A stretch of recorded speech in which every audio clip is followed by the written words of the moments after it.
సకారం బాబాయ్.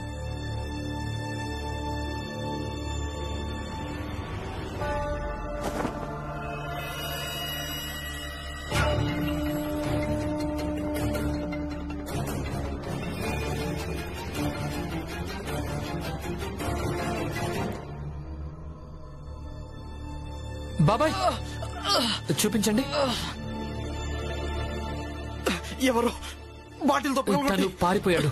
చూపించండి. ఈ గాజు ముక్క తీసేయండి.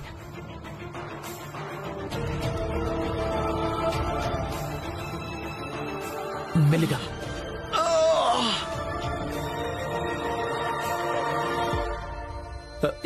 ఏమైంది? ఇతని చేతిని ఈ విధంగా ఎవరు చేశారు? ఎవరో ఏమో చేతి మీద సీసాతో పగలగొట్టి పారిపోయాడు. అసలు ఇంకెవరై ఉంటారు? ప్రచండదేవి ఇంకా నరోత్తమ మనుషులే అయి ఉంటారు. కానీ ఇప్పుడు అదేమంటారు, వికెట్ వెనక బంతి ఎవరు పట్టుకుంటారు? దాంతో పాటు ఒక ఆటగాడు కూడా తగ్గిపోయాడు. ఇతని స్థానంలో ఎవరు ఆడతారు?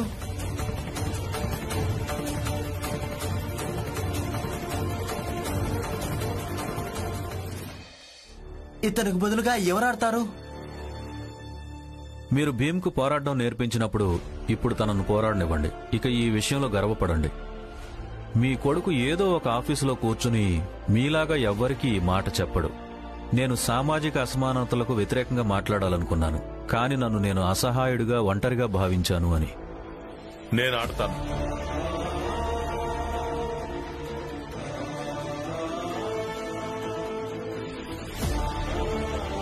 ఏంటి?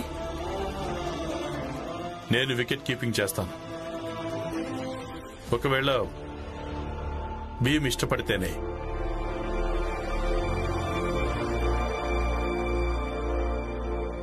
ఏమన్నారు మీరు? మళ్ళీ అనండి. అయితే మళ్ళీ విను. నేను వికెట్ కీపింగ్ చేస్తాను ఒకవేళ భీమ్ ఇష్టపడితే. మరైతే మీకు మోకాళ్ళ నొప్పి ఉంది కదా, మీరు దాన్నేం చేస్తారు? నా కొడుకిప్పుడు ఇలా అలసి కూర్చోకూడదు. అందుకోసం మీరు ముసలితనంలో ఇప్పుడు పరిగెడతారా? మీకేమనిపిస్తోంది? ఏ ఎముకలు బలహీనపడ్డాయో అవి దృఢంగా మారతాయనా? కొడుకు మీదున్న ప్రేమతో కాళ్ళు విరగొట్టుకోండి, తర్వాత మంచం పట్టండి. సంపాదన సంగతి గంగలో పారేయండి. రామ్జీ, నువ్వు పరుగు మొదలుపెట్టు, నేను లెక్క పెడతాను. నాన్నా,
నాన్నా,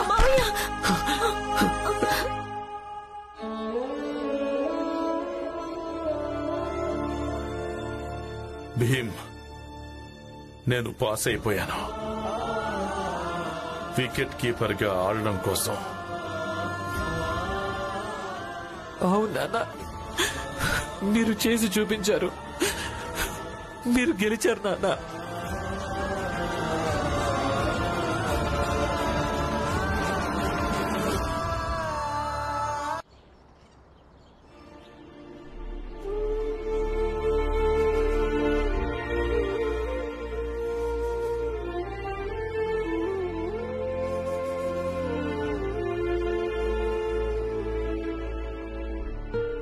రామ్జీ, న్యాయస్థానం తీర్పు వినిపించినప్పుడు కొందరు సాక్షులు, కేసుకు సంబంధించిన కొందరు పాత్రదారుల పేర్లు తీర్పు కాపీలో జోడిస్తుంది. అందులో కొందరు పేర్లు తప్పిపోతుంటాయి. ఏమో భవిష్యత్తులో భీమ్ చేస్తున్న ఈ పోరాటాన్ని ప్రస్తావిస్తారో ప్రస్తావించరో, కాని ఎవరికైతే ఇది తెలుస్తుందో చాలా గౌరవంగా తెలుసుకుంటారు. చూడు రామ్జీ, ఇక ఈ పోరాటంలో మీ భూమిక చాలా ప్రత్యేకంగా తలుచుకోవడం జరుగుతుంది. మీరన్నది నిజమే సార్. నేను కూడా ఇది గుర్తుపెట్టుకుంటాను. ముందు ముందు కూడా నా జీవితాల్లో చాలా కష్టాలు వస్తాయి. ఆ సమయంలో నేను గుర్తు చేసుకుంటాను, మా నాన్న ఈ వయస్సులో నా కోసం 20 సార్లు చక్కర్లు కొట్టారని. చూడండి సార్, ప్రతి ఒక్కరి జీవితంలో వాళ్లకు జరగబోయే ప్రతి సంఘటనను రాసుండరు. తలరాత ఇలా కూడా ఉండొచ్చుగా. తలరాత ఒకలా ఉంటే ఇప్పుడు నీ భార్య కూడా నీలాగే బతకడం నేర్చుకుంది. నిస్సహాయతగా ముష్టడుక్కొని సహాయం అడిగి ఉపకారాన్ని పొంది చందాడగడానికి వెళ్తుందట. చందం డ్రామా చెప్పింది నిజమే. మనం అలాగే చేద్దాం. దానితో మన జాతి వాళ్ళు మనతో ముడిపడతారు. అలాగే మనకు కొంచెం సహాయం కూడా చేస్తారు.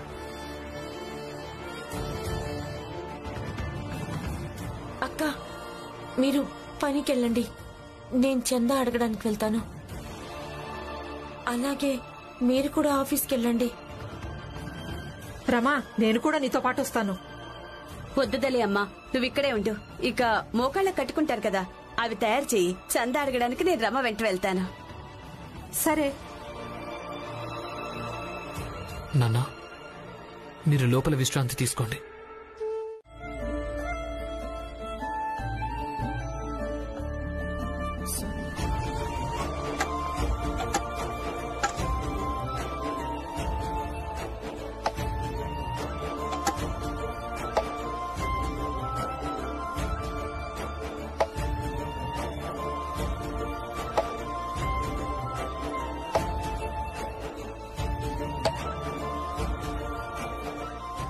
దీపక్, చూడు, ఇది సరిగ్గానే తయారు చేశానా?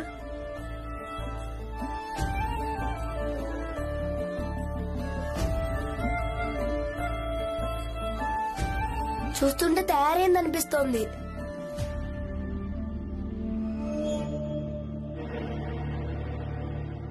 దాన్ని అలా పరిశీలిస్తారా? ఇంకెలా పరిశీలిస్తారు? నేను చెప్తాను కదా. ఇది కొంచెం పట్టుకో, ఇలా ఇవ్వు. అరే, ఇవ్వమంటున్నాను కదా, ఇవ్వు.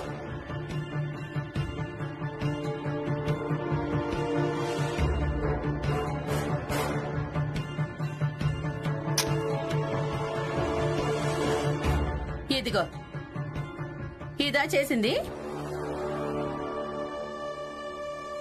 బంతి వేగంగా వచ్చిందంటే విరిగిపోతుంది. ఇప్పుడు ఇది ఎలా తయారు చేయాలి? అసలు తయారు చేయడం ఎందుకు? ఎలాగూ గెలిచేది లేనే లేదు కదా, తయారు చేసి ఏం చేస్తావులే.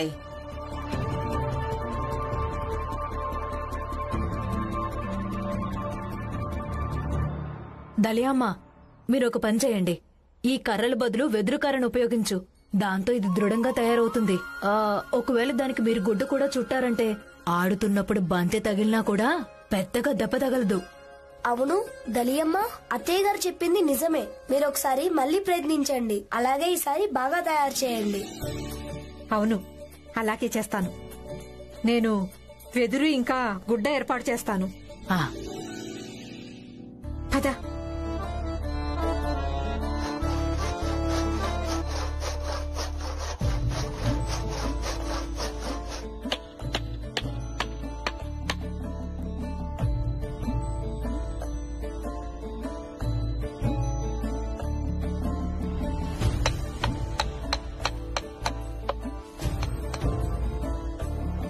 ఇంకా ఎంతో సమయం పట్టదు, త్వరగానే అయిపోతుంది.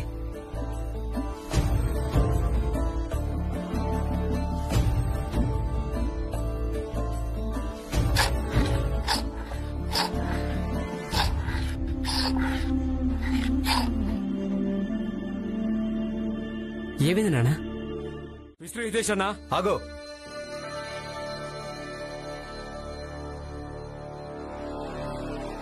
ఏంటిది చాకలి బట్టలు ఉతకటం కాదు, క్రికెట్ ఆడాలి.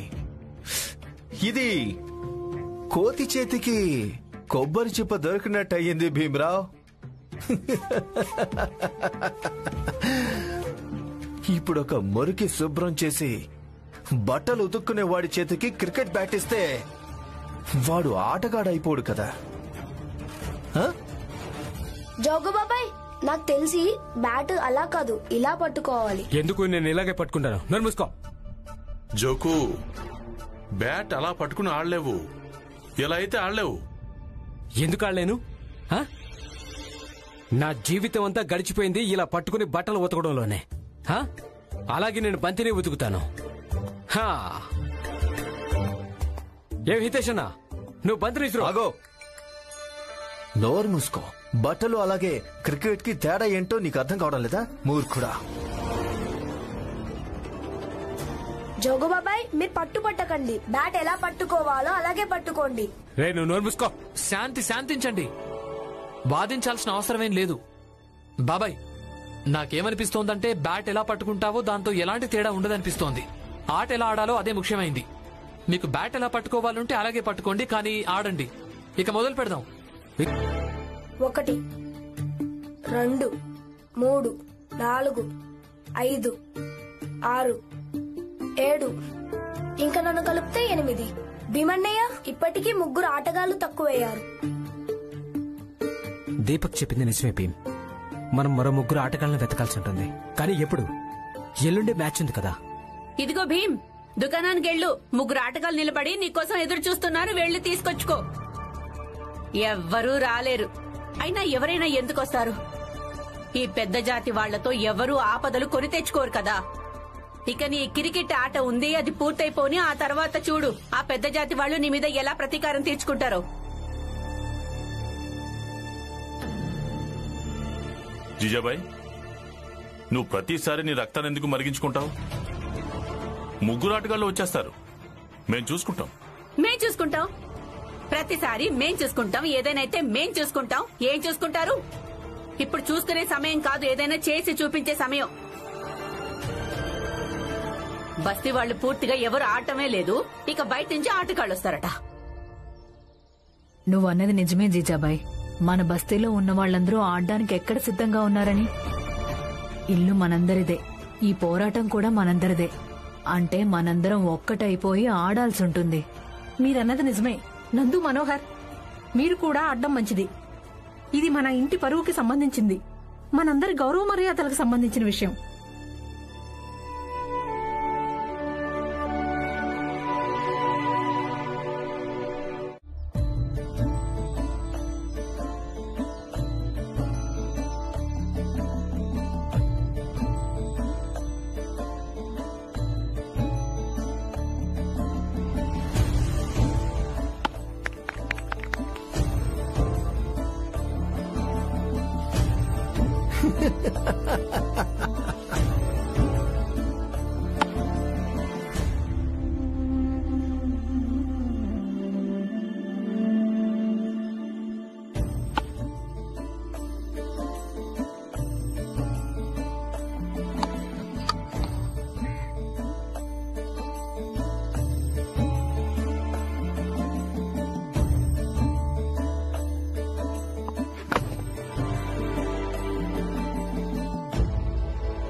అయ్యో, వద్దు, ఆగండి.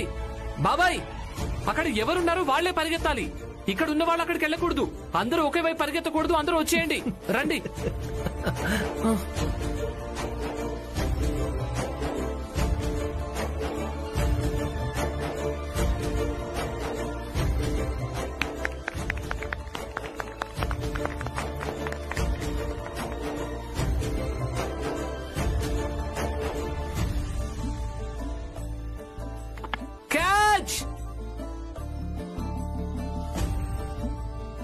నట్వరన్నా, ఇలా కాదు. చూడండి, మా కాలేజీలో కూడా విజ్ఞాన శాస్త్రంలో నేర్పించడం జరిగింది. ఏదైనా వస్తువు ఒకవేళ పైనుంచి వస్తుంటే దాన్ని మీరు ఇలా కింది వైపుకు తెచ్చారంటే అది తేలికైపోతుంది. ఇలా చూడండి. అలా బంతి వస్తుంటే ఇలా పట్టుకొని ఇలా వదిలేయకూడదు. పట్టుకొని కింది వైపు లాగాలి. ఇలానా? అంతే, వచ్చేస్తుంది.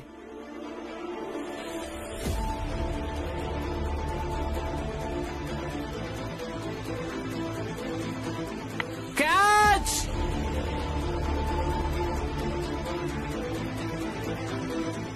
అయ్యో, కాదు కాదు దీపక్, చూడండి, ఒకవేళ మన బ్యాట్ వెళ్లి వికెట్లకు తాకిందంటే అయినా కూడా మనం అవుట్ అయిపోయినట్టే. Out out.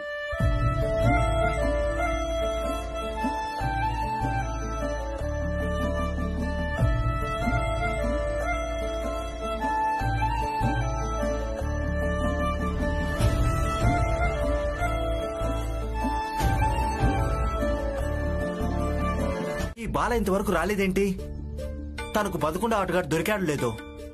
మనం అభ్యాసం చేయడానికి ఆలస్యం అవుతుంది.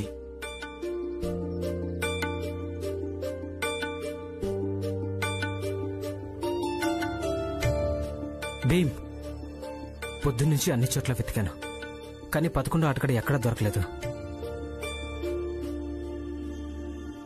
ఇక మన దగ్గర కేవలం ఈ ఒక్కరోజే సమయం ఉంది. మీ జట్టులో 11వ ఆటగాడిని నేనే.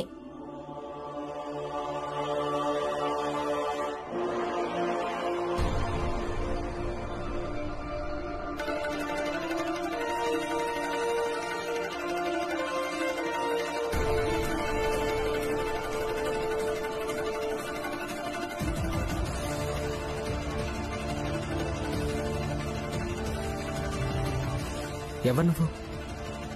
ఇది ఒక ఆట కాదని, ఒక పోరాటమని నాకు తెలిసింది. నేను ఈ పోరాటంలో పాలు పంచుకుందామని వచ్చాను. నేను కూడా చిన్న జాతి వాణ్ణే. ఈ పోరాటం నాది కూడా. లేదు, నేను ఆడతాను. అలాగే జట్టు దగ్గరికి వెళ్తున్నా. మీరే ఆలోచించుకోండి. అందరి ముందుకొచ్చి నా గురించి నిజం చెప్పి నన్ను జట్టులోంచి తీసేస్తారో, లేక నా గుర్తింపును దాచిపెట్టి మన జాతి సంఘం కోసం పోరాడడానికి అవకాశం ఇస్తారా?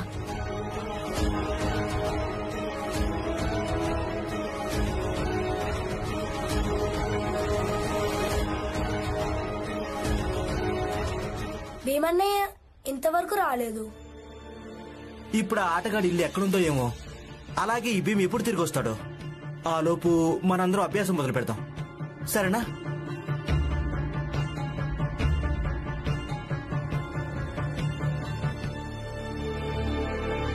ఈ భీమ్ ఎక్కడుండిపోయాడు? ఇంతకీ మీరేమాడతారు? బ్యాటింగా లేక బౌలింగా? చూడు, ఇక్కడ అలా నిలబడి ఆడడం కుదరదు. ఏం చేస్తావో చెప్పు. రెండు చేస్తాడు.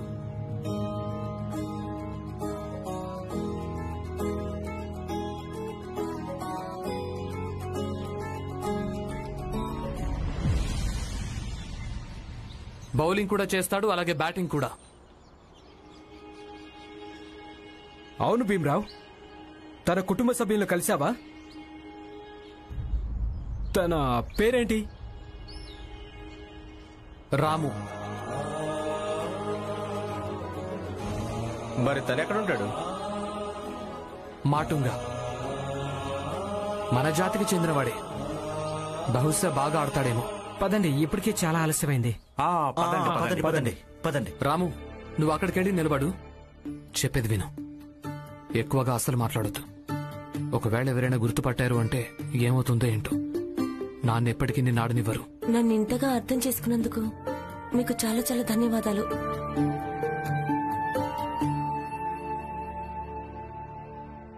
వెయ్యి.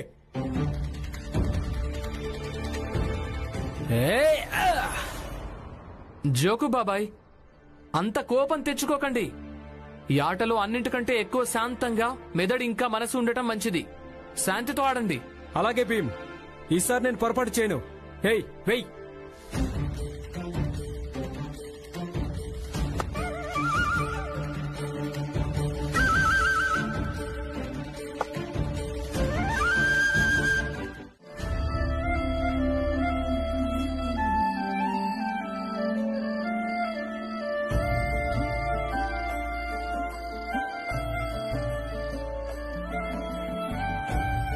ఇది నా జీవితంలోనే అన్నింటికంటే చాలా సుదీర్ఘమైన రాత్రి. రేపు ఏం జరుగుతుందో తెలీదు. అలాగే రేపు రాత్రికి మా దగ్గర ఏముంటుందో, అలాగే మేము ఏమేం ఊడిపోతామో. కానీ సంతోషంగా ఉంది. ఈ రోజు రాత్రి మేమంతా బతికే ఉన్నాం. బతకడం కోసమే పోరాడుతూ ఉన్నాం.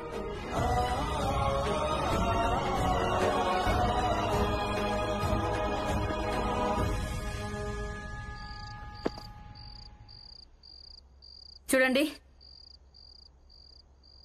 ఏయ్ కొంచెం ఆగు. ఏమండి, ఆగమని చెప్పాలా? ఇలా చిన్న పిల్లలతో ఆడడం ఆపేయండి. అలాగే ఉదయం కోసం వెలిగించడానికి కట్టెలు తీసుకురండి. పొయ్యిలో వెలిగించడానికి అసలు కట్టెలే లేవు. జిజాబాయ్, ఇక ఏం జరిగినా రేపు సాయంత్రం తర్వాతే జరుగుతుంది. నువ్వు వెళ్ళు, నన్ను ప్రాక్టీస్ చేసుకోనివ్వు. బంద్వేయ్.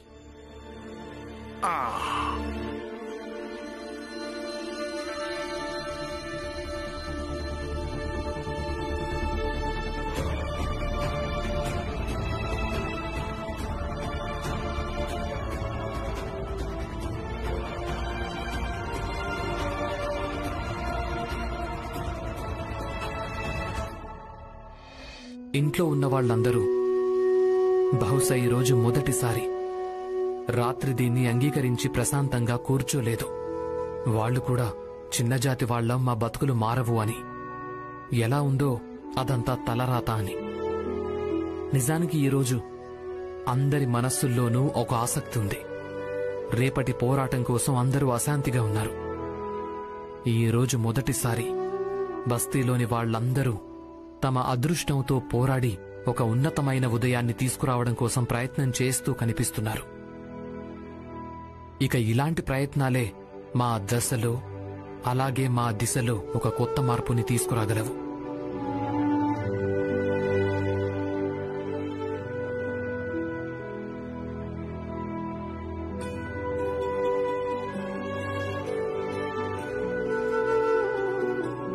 ఇక వీటన్నింటి మధ్యలో ఒక పాత్రధారి ఉంది. నా భార్య రమ. కాదు రాము. తను అందరికంటే చాలా భిన్నమైంది. తను ఎలాంటి యోధురాలు అంటే తనకు యుద్ధం చెయ్యమని ఎప్పుడూ చెప్పాల్సిన అవసరం ఉండదు. తనను ఎవరూ ప్రశ్నలు కూడా అడగరు. ఈ సవాల్ని రమనే అంగీకరించుండొచ్చు. కాని ఈ పోరాటంలో పాలు పంచుకునే బాధ్యత తనది కాదు. కాని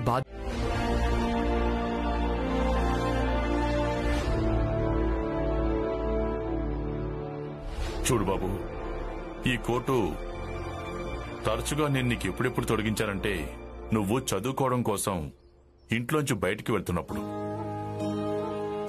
ఎందుకంటే నేను ఎప్పుడు కోరుకున్నాను నువ్వు జీవితంలో ఏదైనా చేయని, ఎలా ఉన్నా ఎక్కడున్నా సరే, కానీ నువ్వు చదువులో అందరికంటే ముందుండాలి అని.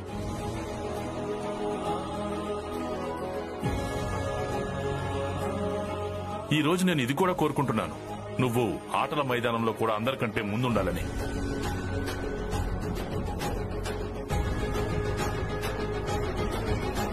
కానీ మనం ఆడటం ఎలా? ఏమైంది? బ్యాట్లు కనిపించడం లేదు. ఇక్కడే పెట్టాను. కనిపించడం లేదు అంటే ఇక్కడే ఉంటాయి కదా, సరిగ్గా వెతుకు. ఇక్కడే పెట్టాను. కొంచెం ఎక్కడుందో వెతకండి. అక్కడ చూడండి.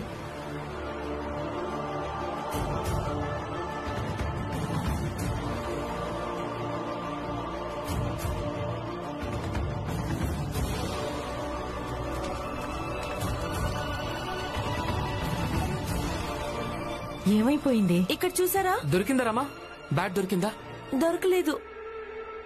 ఒకవేళ ఎవరైనా కావాలని తీయలేదు కదా? ఇక్కడెవరు తీస్తారు?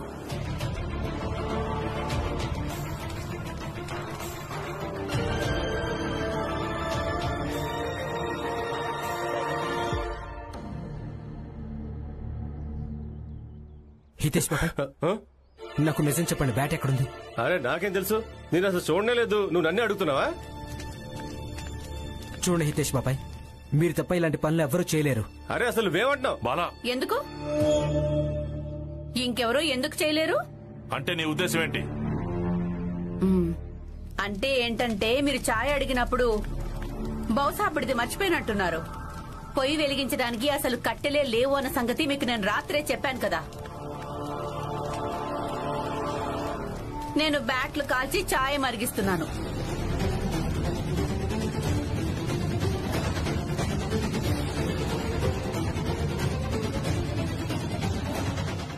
జీజాబాయ్ వద్దు నాన్న. భీమ్, తప్పుకో. ఆవిడకేది సరైందనిపించిందో ఆవిడ అదే చేసింది. మీరెందుకు తప్పు చేయడానికి వెళ్తున్నారు నాన్న? ఇది నేనే స్వయంగా చెప్పుండకపోతే నా దగ్గరికి ఎవరు వచ్చుండేవాళ్లే కాదు. నేను బ్యాట్లు కాల్చానని స్వయంగా ఎందుకు చెప్పానంటే నేనేం కోరుకున్నానంటే అందరికీ తెలియాలి నేనేం కోరుకుంటున్నాను. అన్నయ్య,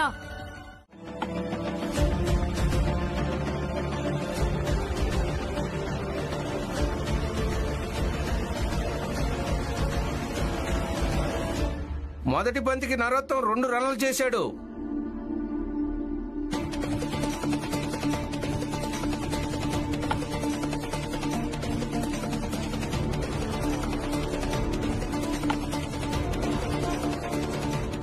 మిగతా బౌలర్ల కంటే భీమరావు మంచి ఓవర్ వేశాడు. నాకైతే 200 రన్లు తను చేస్తాడు అనిపిస్తోంది. తేలిగ్గా చేయగలడు.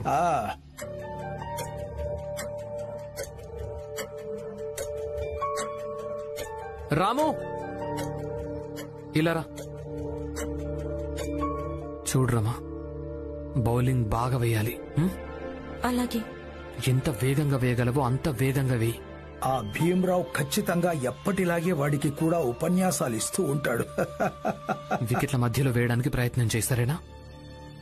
ఇదిగో పద రాము.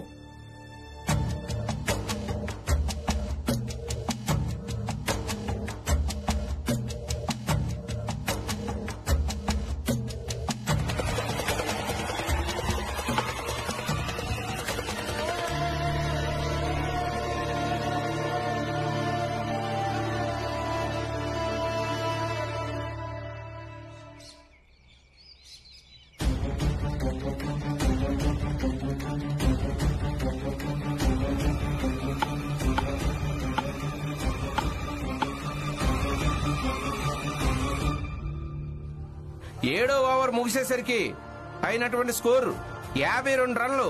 ఎలాంటి వికెట్ నష్టం లేకుండా. అయితే అసలు చిన్న జాతి వాళ్లకు స్తోమతే లేదు పెద్ద జాతి వాళ్ల వికెట్ తీసుకోవటానికి. ఒకసారి మళ్ళీ నన్ను బౌలింగ్ వేయనివ్వు. ఈ నరోత్తం తల పగలగొట్టి తీరుతాను. లేదన్నయ్య, అలా కోపంతో ఆట ఆడకూడదు. కానీ ఆటను ఆటలాగే ఆడాల్సి ఉంటుంది. మీరు వేయకండి. మనోహర్ బాబాయ్, ఇలా రండి. అయ్యో భీమ్, మనోహర్ బాబాయ్కి బౌలింగ్ చేత కాదు. చూద్దాం బాలా అన్నయ్య. మనోహర్ బాబాయ్, మీరు బౌలింగ్ వేయండి. నేనా? చూడండి, నాకు మీ మీద పూర్తిగా నమ్మకం ఉంది. రన్లు చాలా ఎక్కువే అయ్యాయి. మీరేం చేయాలంటే మీరు వేగంగా పరిగెత్తుకుని రండి. అలాగే. వాళ్ళకి ఏమనిపించాలంటే మీరు బంతి వేగంగా వేస్తారని, కానీ మీరు బంతిని నింపాదిగా వేయండి. అలాగే బంతిని తిప్పేయండి. సరేనా? ఆందోళన పడకు భీమ్. నేను చూసుకొని శుభ్రం చేయలేవా? ఇదిగో అన్నా.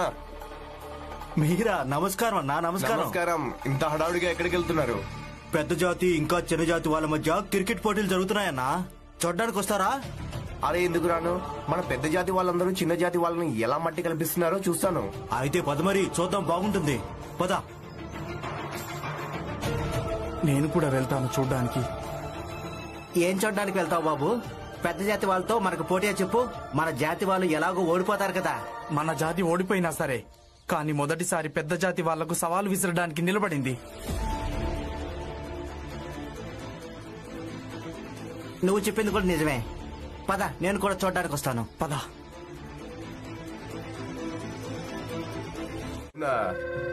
ఈ చిన్న పిల్లోడు బౌలింగ్ వేస్తాడా? రా, బౌలింగ్ వేయి. చూడు నేను ఎలా బౌండరీ దాటిస్తానో. నాన్న, ఏ పోరాటంలో అయినా ఆత్మవిశ్వాసం అనే ఒక ఆయుధం కూడా ఉంటుంది కదా. ఇక దీపక్ లో నాకు ఏదైనా చేసి చూపించాలన్న ఆత్మవిశ్వాసం కనిపిస్తోంది.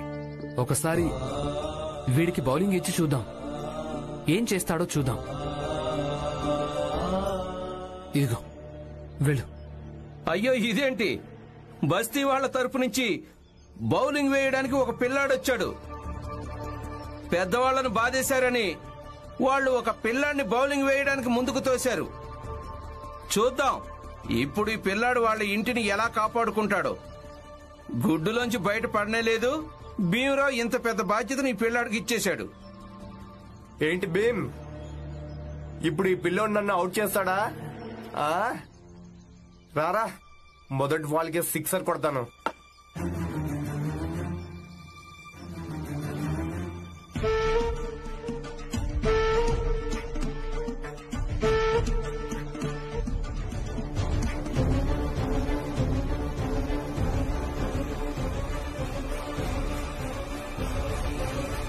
ఇక ఈ రామ్జీ స్టంప్ కు తాకించాడు. అలాగే ఎంపైర్ కి అప్పీల్ చేయడం జరిగింది. ఇక ఎంపైర్ అవుట్ ఇచ్చేశాడు.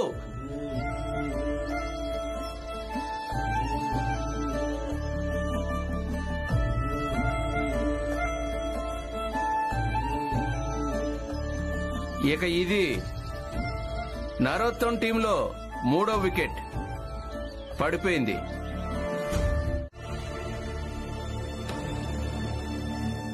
చూడండి, ఇప్పుడు మనం బ్యాటింగ్ చేయాల్సి ఉంటుంది. అన్నింటికంటే ముందు మన లక్ష్యం ఏముండి తీరాలి అంటే మనం ఆల్ అవుట్ కాకూడదు అని. ఓవర్లు మొత్తం ఆడాలి. నువ్వు బెంగపడకు భీమ్, మేము ఆడతాం. అలాగే వాళ్ళను బాగా విరగదీస్తాం కూడా. ఎట్టి పరిస్థితుల్లోనూ ఇందులో మనమే గెలుస్తాం. బాలాన్నయ్య, అంతా మీ ఇద్దరి చేతుల్లోనే ఉంది. ప్రారంభం బాగుంటే అప్పుడే మనం గెలవగలుగుతాం. చూడండి, నాకు తెలుసు ఈ పరుగులు చాలా ఎక్కువే ఉన్నాయి, కానీ వాళ్ళందరూ కూడా ఈ పరుగులను 20 ఓవర్లలోనే చేశారు. అలాగే మనకు కూడా 20 ఓవర్లు లభిస్తాయి. కేవలం మన ఆలోచన ఎలా ఉండి తీరాలంటే మనం వాళ్ల నుంచి ఒక్క రన్ ఎక్కువగా ఎలా దొంగిలించడానికి ప్రయత్నించాలా అని. నువ్వేం ఆందోళన పడకు భీమ్, మేము మొత్తం ప్రాణం పెట్టి ఆడతాం. పదండి మనోహర్ బాబాయ్, పదండి.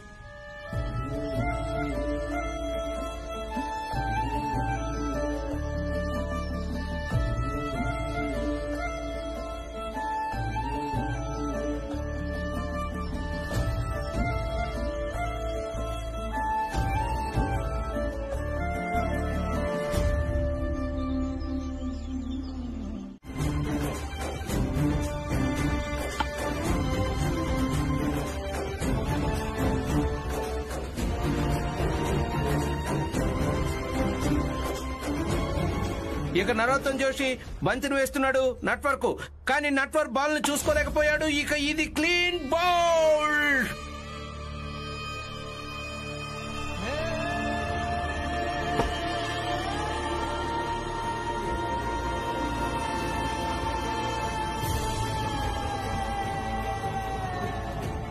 నాకేమనిపిస్తుందంటే బస్తీ వాళ్ల టీం 50 రన్నుల కంటే ఎక్కువ చేయగలదని.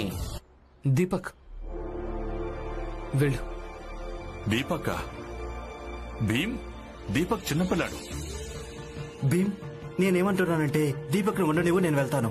వద్దు బాబాయ్, నాకేమనిపిస్తోందంటే దీపక్ కూడా అవకాశం ఇచ్చి చూద్దాం. బహుశా ఏమైనా చేస్తాడేమో. మీరు తర్వాత వెళ్ళండి. వెళ్ళు దీపక్.